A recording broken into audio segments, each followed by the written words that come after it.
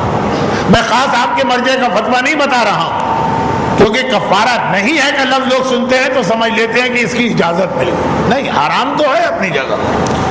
اب یہ چارٹ آج مکمل نہیں ہو پائے گا، لیکن کم از کم ایک دو تین باتیں میں اور بتا دوں، کیونکہ اب جو یہ مشترک حرام کا پہلا کالم ہے یہ سب آدھے منٹ کا۔ چوتھی چیز جو حرام ہے وہ ہے سرما لگانا۔ اب اس میں کیا بتایا جائے، ویسے ہی لوگ عام حالت میں سرما نہیں لگاتے، تو احرام میں کون خاص طور پہ سرما لگائے گا؟ پانچویں چیز ہے ناخن کاٹنا۔ احرام کی حالت میں ناخن کاٹنا حرام، لیکن وہی بات کہ اگر بھولے سے ناخن کاٹے، خیال ہی نہیں رہا، تو معاف بھی ہے، کفارہ بھی نہیں۔ اچھا، ناخن کاٹنے میں بھی ایک ناخن ایسا ہے جو جان بوجھ کے بھی کاٹ سکتے ہیں آپ، اور وہ ہے اگر کوئی ناخن آدھا کٹا آدھا سالم تکلیف دے رہا ہے جو ناخن، اسے کاٹنے کی اجازت ہے۔ بس خود آپ کو تکلیف دے رہا ہوں، آپ دوسرے کے منہ نوچیں گے، اس کو تو یقیناً تکلیف ہوگی، مگر عام زندگی ہوتی تو دوسرا تو آپ کا ہاتھ پکڑ کے آپ کے ناخن کاٹ دیتا۔ اس احرام میں جائز نہیں۔ اس میں دو مسئلے آ گئے، اپنا ناخن بھی نہیں کاٹ سکتے، دوسرے کا ناخن بھی نہیں کاٹ سکتے، اور یہ اتنی بڑی غلطی ہے کہ جس سے لوگوں کا عمرہ غلط ہوتا ہے۔ ابھی نہیں، تقصیر، جب عمرے کا آخری مرحلہ آتا ہے نا، تو اس میں کہ بال کاٹیں یا ناخن کاٹیں، وہاں پہ اگر دوسرے نے آپ کے ناخن کاٹ دیے، وہ کل انتظار کیجیے۔ عام حالت میں، احرام کی حالت میں ناخن کاٹنا جائز نہیں، سوائے اس ناخن کے جو تکلیف دے رہا ہو۔ چھٹا واجب ہے جسم سے خون نکالنا۔ اس میں بھی وہی بات، بھولے سے اگر آپ نے جسم سے خون نکالا تو معاف، نہ کفارہ نہ گناہ۔ جان بوجھ کے جسم سے خون نکالنا حرام، لیکن دو چھوٹی باتیں، خون نکالنا حرام۔ اگر نکل آیا، آپ چل رہے ہیں، ٹھوکر لگی پتھر سے اور خون جاری ہو گئے، یہ مسئلہ بھی پیش آتا۔ کنسٹرکشن بہت زیادہ ہو رہی ہے اس وقت حرم کے چاروں طرف، لیکن اس سے زیادہ جب آپ خانہ کعبہ کا طواف کریں گے اس وقت احرام میں ہوں گے، اور ساری چیزیں حرام۔ طواف کے صحن، جو صحن ہوگا جس پہ آپ چل رہے ہیں، کنکر، پتھر، اور جو ایک بہت بڑا مسئلہ ہمارے یہاں پاکستانی خواتین کا ہے، کانچ کی چوڑیوں کا استعمال، وہ مجمع میں ٹوٹ کے زمین پہ گر جاتی ہے۔ اگرچہ وہاں صفائی کا انتظام بہت اچھا، مگر ایسا بھی نہیں کہ ایک سیکنڈ، اب آپ وہاں پیچھے سے گزرے، آپ کا پیر اس پہ پڑا، زخمی ہو گیا، خون نکلا ہے۔ عورتوں کا تو یہ ہے کہ پھر بھی چلے موٹے موزے پہن کے ہی جائیں تاکہ کنکر پتھر سے بھی بچ جائیں، اور اسلام نے اجازت بھی دی، مرد تو احرام کی حالت میں موزہ بھی نہیں پہن سکتا، لیکن یہ والے خون سارے معاف، کیونکہ یہ خون نکل آیا، آپ نے جان بوجھ کے نہیں نکالا۔ اور دوسرا مسئلہ، میں نے کہا اس میں دو چھوٹے مسئلے، دوسرا مسئلہ، اگر کسی ضرورت و مجبوری کے تحت خون نکالنا پڑا، احرام میں کوئی آدمی بیمار پڑ گیا، اس کا بلڈ ٹیسٹ ضروری، یا جو مسئلہ بہت کامن، بلڈ ٹیسٹ تو پھر بھی قافلے میں اگر ہوگا ایک وقت میں ایک کا ہوگا، لیکن جو مسئلہ بہت کامن جس میں بھی شریک، ڈائبیٹک پیشنٹ، خاص طور پر احرام میں جو اتنی تھکن ہوتی ہے نا، بلڈ شوگر لو ہونے لگتی ہے۔ میں اس وقت فقہی کلاس لے رہا ہوں، کوئی میڈیکل کا لیکچر نہیں دے رہا۔ شوگر بڑھ جائے تو اتنی نقصان دہ نہیں ہے، کم ہو جائے تو آدمی مر جاتا، پہلے کوما میں جائے گا پھر مر جائے گا۔ تو سارے ڈائبیٹک پیشنٹ پتا ہے کہ ان کے ڈاکٹرز بار بار کہتے ہیں شوگر لو نہ ہونے دیں، اور احرام میں بہت زیادہ لو ہوتی ہے، اس لیے کہ ایک تو ویسے ہی اتنی تھکن، پھر آپ طواف کر رہے ہیں 7 چکر، صفا مروہ میں دوڑ رہے ہیں۔ یہ جو حرام چیزیں ہیں، یہ احرام پہننے سے لے کے آخر تک حرام ہے۔ تو اب اگر اس وقت آپ کو چیک کرنا ہے آپ کی پوزیشن کیا، تو جان بوجھ کے ہی آپ خون نکالیں، لیکن یہ والا خون جو نکالا یہ بھی معاف، کیونکہ یہ آ گیا ضرورت یا مجبوری کی کیٹیگری۔ اگر کبھی کسی وجہ سے دوران احرام انجیکشن لگانا پڑے. کبھی تو ایسا بھی ہوتا تھا پہلے کہ آپ سعودی عرب میں قدم رکھتے تھے تو پاکستان وغیرہ کے سرٹیفکیٹ کو نہیں مانتے تھے, خود وہیں پہ انجیکشن لگاتے تھے. اور اتنے سارے لوگوں کو انجیکشن لگانا ہے تو وہ آپ کی نزاکتوں کا خیال نہیں کرتے تھے. وہ جیسے قصائی آگے بڑھتا ہے, جیسے وہ دیوار توڑنے والا ہتھکڑی اور چھینی سے دیوار میں سوراخ کرتا, اس طرح سے انجیکشن بازو میں گھسیڑتے تھے. خون نکلا معاف. اور پھر ڈائبیٹک پیشنٹ انسولین کا اگر انجیکشن لیتا, مجھے نہیں پتا کاروان ابوذر کی پالیسی میں ایسے لوگ کاروان میں آ سکتے ہیں کہ نہیں آ سکتے, لیکن بہرحال بہت سارے ایسے لوگ ہیں جب اپلیکیشن جمع کرائی ہوگی صحت مند ہوں گے, 4 مہینے میں بیمار پڑ گئے ہوں گے مثلا. تو خیر یہ سارے خون نکالنا, انسولین پیشنٹ کو پتا ہے کہ جب وہ انسولین لیتا ایک آدھ ڈراپ آف بلڈ نکل آتا, یہ سب معاف. تو کتنا بچا, بہت کم, آخر میں جا کے مسئلہ بچا, اس لیے اس کے اوپر وقت لگانے کی ضرورت ہے. 7واں یہ ہے جان بوجھ کر آئینہ دیکھنا. دیکھیے یہ تو مجھے جان بوجھ کے تو ہر ایک کے ساتھ لکھنا چاہیے کیونکہ یہ سب بھول میں معاف ہے سوائے 4, مگر ضرورت نہیں تھی. آئینہ جو کہ مسئلہ سب سے زیادہ پیش آئے گا,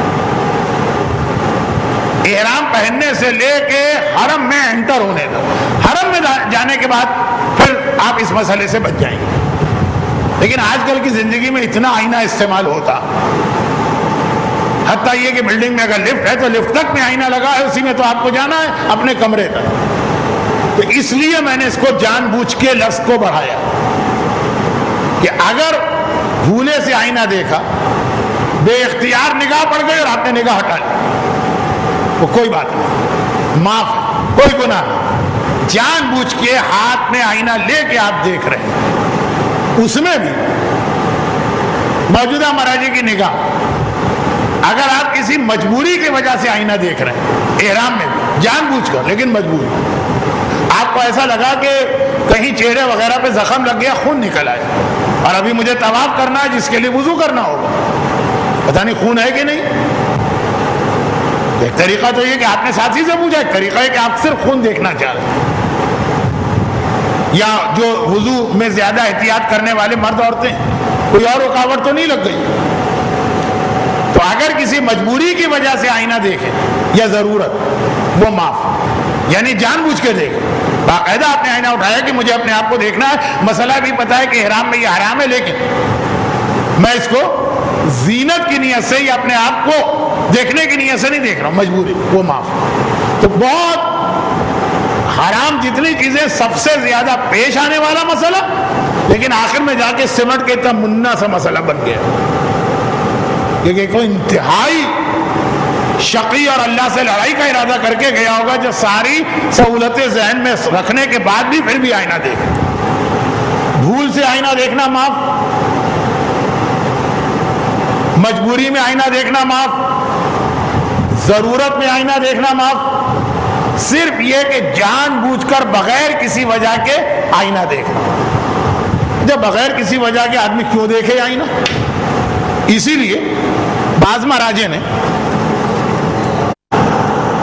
کہ زینت کی نیت سے آئینہ دیکھا, زینت, زیب و زینت وہ حرام ہے, وہ اسی وجہ سے کہ مجبوری, ضرورت, بھول یہ سب نکل جائے. اچھا اب یہاں پہ ایک سوال, بھول میں آئینہ دیکھنا معاف ہے, اگر کتنی بھول, کتنی بار؟ مولانا ہم تو 50 دفعہ دیکھ چکے ہیں. میں یہی کہتا ہوں, یہاں بھی میں سوال کرتا ہوں, یہ سوال اب اپنے آپ سے کیجئے, آپ بھول میں کتنی بار دیکھنا چاہتے ہیں؟ 500 مرتبہ اجازت, 1000 مرتبہ اجازت, 10,000 مرتبہ اجازت, 1 ملین, 10 لاکھ اجازت, ختم بات. بھول میں اگر 85 بار بھی نگاہ پڑے, ہاں یہ ضرور مراجع نے لکھا ہے کہ بہتر یہ ہے کہ جہاں پہ وہ آئینہ ہو جس پہ بار بار نگاہ پڑے, اس پہ کوئی کپڑا یا کوئی کاغذ وغیرہ لگا دے, بہتر.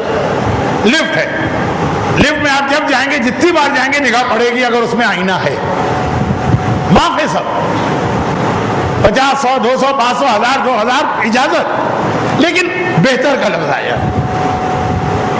8واں حرام دانت اکھاڑنا, نہ پیش نہ آنے کے برابر مسئلہ، لیکن یہ بھی جان بوجھ کر ہاتھ ہل رہا تھا، بعض لوگوں کی عادت ہے اور ہلاتے رہتے ہیں، اس کو خیال ہی نہیں رہا، نکال لیا، معاف ہے۔ 9ویں چیز زینت کرنا، 10ویں چیز جھوٹ بولنا یا گالیاں دینا۔ 10ویں چیز کو پہلے لے لیں، پھر 9ویں چیز پہ ہمارا بیان مکمل ہوگا۔ احرام کی حالت میں جھوٹ بولنا اور گالیاں دینا ہی وہ مسئلہ جو ذرا لوگوں کو چونکا دیتا ہے کہ مولانا کیا یہ باقی حالتوں میں اجازت ہے؟ یہ وہ حرام ہے جو ویسے ہی گناہ ہے، احرام میں اس کا عذاب بھی بڑھ جاتا ہے اور اس کا کفارہ بھی بڑا ہوتا ہے۔ عام حالت میں آپ گالیاں دیں،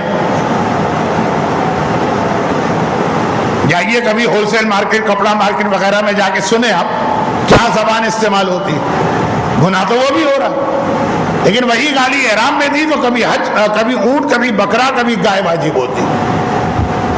تو احرام کی حالت میں بھی یہ حرام ہے اور عام زندگی میں اس کو کیا بچا؟ اور زینت کرنا آج کا آخری مسئلہ بچا۔ ہر وہ عمل کرنا جو یہ کہا جائے کہ یہ آدمی اپنے آپ کو زینت دے رہا ہے، زیبائش کر رہا ہے، بنا رہا ہے، سنوار رہا ہے، سجا رہا ہے، وہ احرام کی حالت میں جائز نہیں۔ تو اگرچہ اب تک جو چیزیں بیان کی گئی ہیں بہت ساری زینت تو اسی میں کٹ گئی، بالوں میں کنگھی کرنا جب نہیں ہے، اور تیل نہیں لگا سکتے، اور لوشن نہیں لگا سکتے، اور کریم نہیں لگا سکتے، اور چکنی چیزیں، تو اکثر تو عورتوں کے ڈریسنگ ٹیبل کے آدھی سے زیادہ ڈریسنگ ٹیبل تو میں نے ویسے ہی خالی کر دی، وہ ساری چیزیں اٹھوا لی۔ پھر بھی اگر کچھ بچی کچھ ہی زینت بچ گئی، ہر وہ چیز جو زینت کہلائے، چنانچہ عورت کے زیورات، زیور زینت، لیکن نہیں زینت نہیں، لیکن نہیں زینت ہے، لیکن نہیں ہے۔ اس کا مطلب یہ کیا مطلب ہوا؟ اس کا یہ مطلب نہیں ہوا کہ مجھے بھی اب بہت بھوک لگ رہی ہے، نہیں، یہ بھوک کی وجہ سے ایسا نہیں ہے، سمجھانے کے لیے۔ جو زیور عورت اپنی عام زندگی میں ہر وقت پہنے رہتی وہ اس کا عام لباس مانا گیا، اس کو زینت نہیں مانا گیا۔ لیکن جو زیور ہر وقت نہیں پہنا جاتا ہے، خاص موقعوں میں کہیں شادی میں جا رہے ہیں، کہیں شاپنگ پہ جا رہے ہیں، کسی سے ملنے جا رہے ہیں، تب پہنتے ہیں۔ دیکھیے مسئلے جو ہوتے ہیں نا وہ پوری دنیا کے لیے یکساں ہوتے ہیں۔ کراچی میں اور سولجر بازار میں تو آپ سے کہا جائے گا کہ کوئی بھی زیور پہن کے گھر سے نہ نکلے، اب تو یہ ماحول ہے نا، لیکن مسئلہ شرعی تو ساری دنیا کے لیے۔ جو زیور عورت ہر وقت پہنے رہتی ہے، تقریباً ہر وقت، جیسے ناک کی کیل ہوتی ہے، کچھ عورتوں کے کانوں میں بالیاں ہوتی ہیں، کوئی ہلکا پھلکا اگر کسی کے گلے میں ہار ہے، ہر عورت کا اپنا ایک اسٹائل ہے، کچھ چوڑیاں ہیں، کچھ انگوٹھی ہے، وہ والی چیز چونکہ وہ ہر وقت پہنتی ہے وہ زینت نہیں ہے، وہ احرام میں بھی اس کو اسی طرح سے جاری رکھے۔ اور جو کسی خاص موقع پہ پہنا جائے وہ زینت کہلاتا ہے، وہ احرام کی حالت میں جائز نہیں۔ انگوٹھی کے لیے پھر بھی ایک مسئلہ ہے کہ اگر انگوٹھی عورت نے سنت کی نیت سے پہنی ہے تو احرام میں اس کو جاری رکھ سکتے ہیں، اور اگر زینت کی نیت سے پہنی ہے تو اتارنا۔ تو جو کہ جو عام وقت حالت میں بھی انگوٹھی پہنے رہتی، تو ناک کی کیل یا بندے وغیرہ یا چوڑیاں، وہ نہیں، انگوٹھی عموماً سنت ہی کی نیت سے پہنی جاتی ہے، جو عام ہر وقت پہنتی ہے۔ وہ جو خاص انگوٹھی ہے وہ خاص موقع پہ پہنی جائے وہ زینت میں آتی ہے، تو زینت میں عورت کے زیورات بھی آ جاتے ہیں، لیکن صرف وہی چیزیں اس میں آئیں گی جو زینت کہلائیں۔ اب اس کے اندر 3 چھوٹے مسئلے سنیے اور آج کی حد تک میں آپ سے اجازت چاہوں گا۔ 3 چھوٹے مسئلے۔ پہلا مسئلہ یہ ہے کہ تصویر کھنچوانا یا اپنی ویڈیو بنانا، اب اس میں اگر اس کی وجہ سے کوئی زینت کر رہے ہیں تو حرام ہے، لیکن نہیں، وہ خالی یہ کہ آدمی نے دیکھا احرام وغیرہ میرا صحیح بندھا ہوا ہے، مکنا وغیرہ میرا صحیح ہے، پوز بنا رہے ہیں تاکہ وہ تصویر جو ہے نا بری نہ آئے، لیکن کوئی چیز ایکسٹرا آپ نے، لیکن دوران حج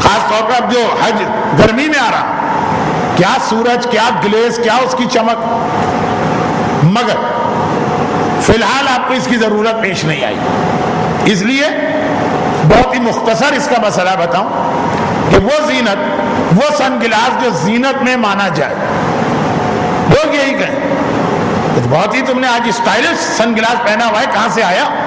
وہ احرام کی حالت میں نہیں پہن سکتے، بلکہ شاید عورت عام زندگی میں بھی نہ پہنے، وہ تو حجاب کے بھی خلاف۔ اور وہ سن گلاس جو زینت کی کیٹیگری میں نہیں آیا، وہ اجازت۔ تین مسئلے تھے، مسئلہ نمبر 3 یہ اس کے بعد یہ مسئلہ مکمل ہو رہا ہے، پھر مجھے تیسرے اور 9ویں مسئلے کو ملا کر آپ سے اجازت چاہنا ہے، لیکن آج اصغر عباس صاحب کی بہت مختصر ایک انتظامی تقریر بھی، اور جیسا کہ آپ کو معلوم ہے کہ کل آپ کو بہت جلدی آنا، اگر رات میں ہی آپ اتنی دیر سے پہنچے کہ صبح نہ اٹھ پائیں، جبکہ کل کی کلاس آج سے زیادہ اہم۔ آج تو یہ ساری چیزیں جو آپ نے کی جان بوجھ کے بھی کریں گے تو اس میں سے کوئی چیز آپ کا حج غلط نہیں کرتی، کفارے آ جائیں گے، گناہ ہے، حج غلط۔ کل کا جو مسئلہ طواف ہے وہ غلط آپ نے کیا تو حج گئے۔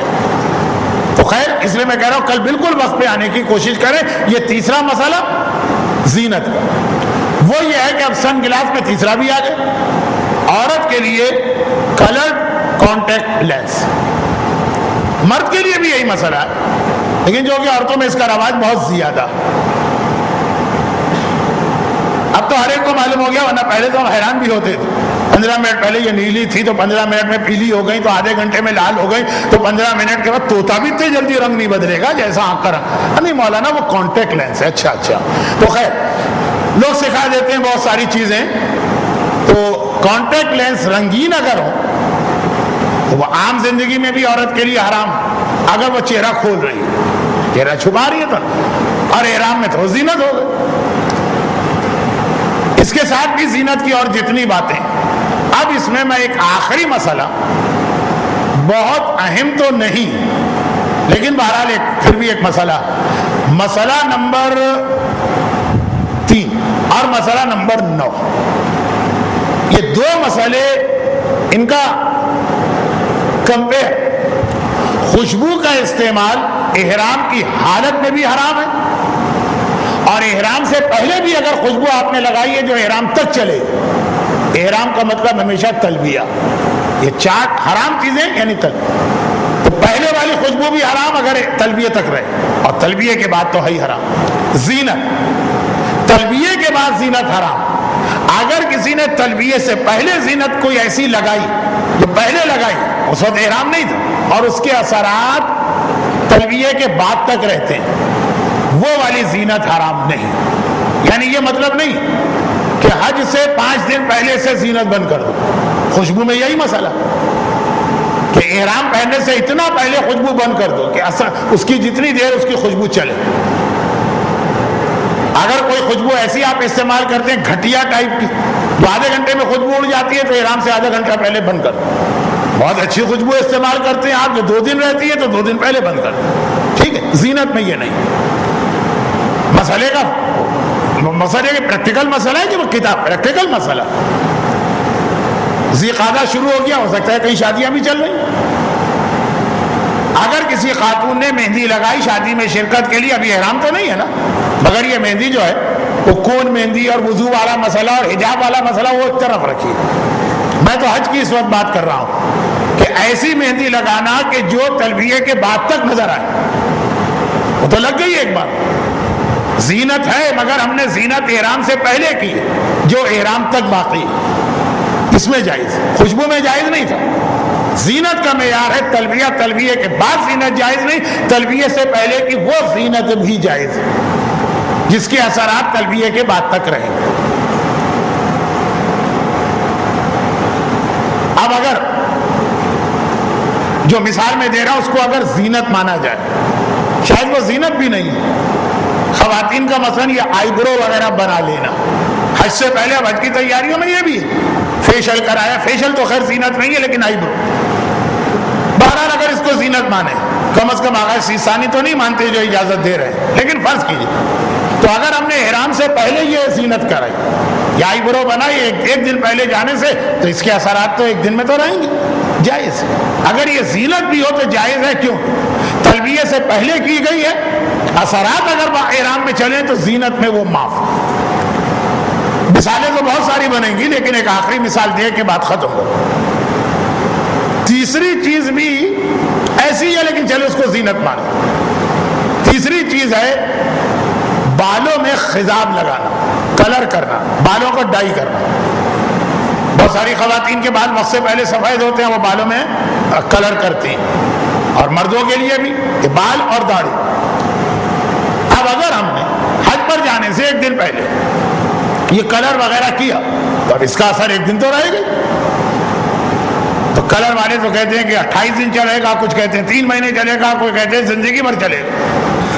بہرحال ایک دن 2 دن تو رہے گا۔ ہم نے تلبیہ پڑھنے سے پہلے وہ کلر لگایا بالوں جو پورے احرام میں چلے گا، تو خوشبو اگر ہوتی تو کہا جاتا پہلے سے ہی خوشبو حرام ہوگی۔ یہ حرام نہیں ہے، آپ احرام بلکہ جس وقت غسل احرام کر رہے ہیں، یعنی احرام میں آپ 15 منٹ ہے، اس وقت بھی آپ چاہیں تو زینت کی ہر چیز استعمال کر سکتے ہیں، چاہے پتہ بھی ہو کہ یہ 15 منٹ تک تو رہے گی۔ تو یہ خوشبو اور زینت کا ایک فرض ذہن میں رکھیے گا۔ تلبیہ پڑھنے کے بعد دونوں حرام ہو جاتے ہیں، مگر پیشگی ایڈوانس میں تلبیہ سے پہلے خوشبو حرام ہے جس کے اثرات باقی رہے، اور زینت حرام نہیں ہے چاہے اس کے اثرات بھی باقی رہے۔